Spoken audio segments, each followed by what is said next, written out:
Saludos, soy Luis Bravo y en esta oportunidad vamos a hablar sobre el filicidio, el asesinato de los propios hijos. Vamos a hablar sobre 5 tipos y sus motivaciones.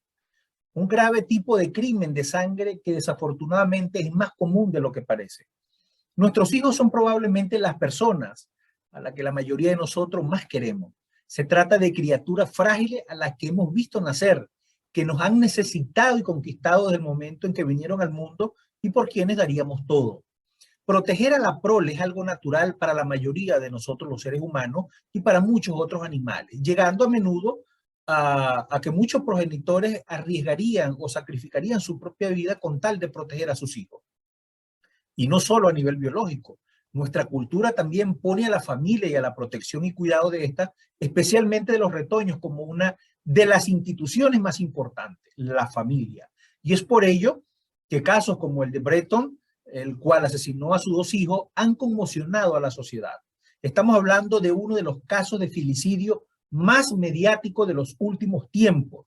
Y es sobre este tipo de crimen, el filicidio, sobre el que vamos a hablar a lo largo de esta presentación.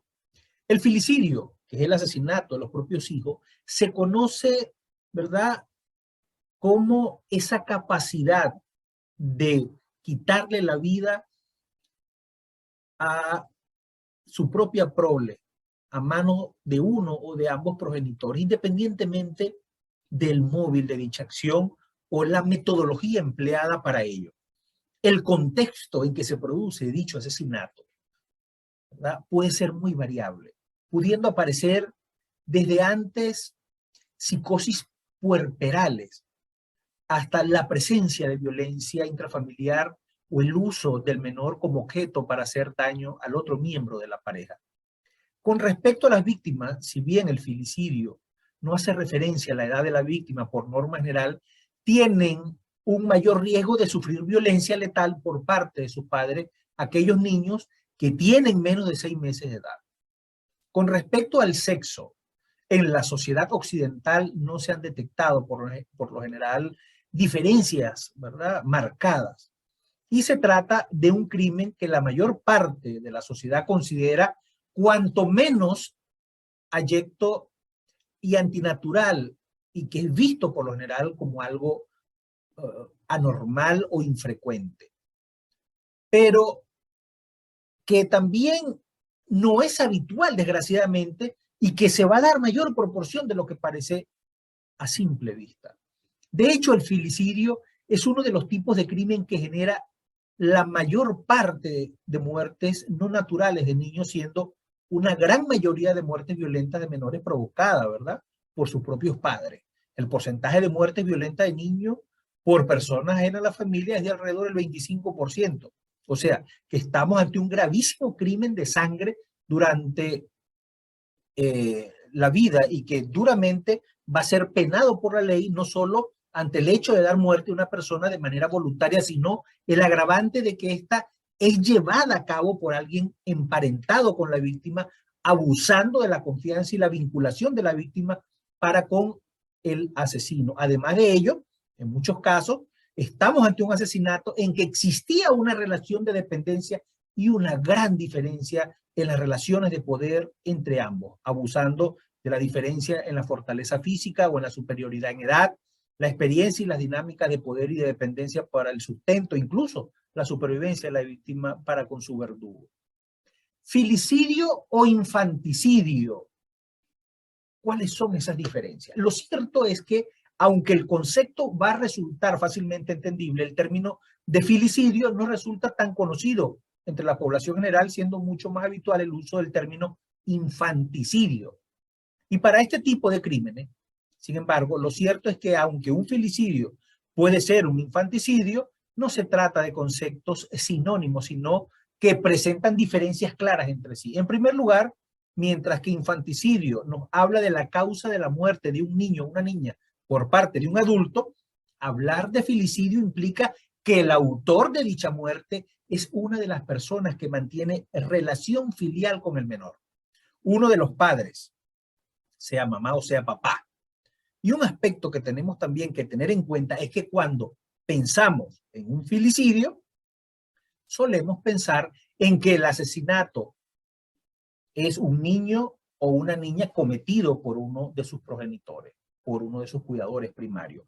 Pero lo cierto es que el concepto hace referencia en realidad a la provocación intencional de la muerte de un hijo o hija, independientemente de la edad que éste posea.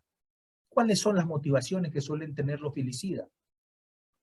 Resulta difícil, ¿verdad?, imaginar qué puede motivar a una persona a provocar activamente la muerte de uno o más de sus propios hijos. Sin embargo, algunos autores como Resnick ha procurado hacer una clasificación general de los motivos que se han manifestado en diferentes casos. La investigación realizada reflejó por este doctor unas categorías de tipo de filicidio. En primer lugar, el filicidio altruista. Y este tipo de filicidio suele producirse cuando el hijo tiene algún tipo de condición médica que le hace o se le considera que le va a hacer sufrir a toda la vida o que bien padece algún tipo de enfermedad terminal. Y se trata de provocar la muerte del hijo o de la hija con un método de evitarle ese sufrimiento. Otro subtipo de filicidio considerado altruista por quien lo realice es el que se vincula directamente al suicidio del propio agresor. El padre o la madre pretende suicidarse y considera que sus hijos no podrían vivir o que resultaría injusto abandonarle, prefiriéndole darle muerte, ¿verdad?, antes de hacerle afrontar la situación. Tenemos también el generado por psicosis o enfermedad mental, aunque la consideración de que las personas que realizan este tipo de actos son personas con trastornos mentales es irreal. Lo cierto es que en algunos casos sí se dan filicidio en contexto de enfermedad mental, pero hay un ejemplo que durante algún tipo de brote psicótico, en el contexto de alucinaciones o delirio, en que se confunda al hijo con un posible enemigo, perseguidor, asesino, alienígena o demonio, podría darse también en que mujeres con depresión postparto, siendo de especial riesgo los primeros días, pueden causar este daño. Tenemos también el hijo no deseado.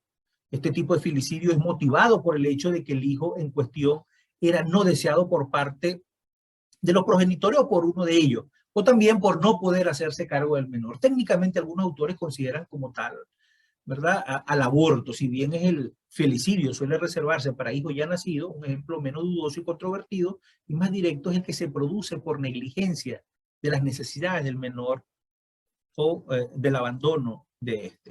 Tenemos el filicidio accidental, ¿verdad?, que se considera que no tenía como objetivo provocar la muerte del hijo en cuestión, pero que termina desembocando en ella. Tenemos el filicidio por venganza o utilitarista, ¿verdad?, que va a ser la muerte del menor y utilizada como un instrumento de tortura y venganza realmente para hacer daño a la pareja por algún tipo de daño o rechazo. Se trata de un tipo de violencia vicaria, dirigida no tanto hacia el propio menor, su deceso es para el agresor, lo de menos, sino con el fin o con la causa de dañar a la otra persona.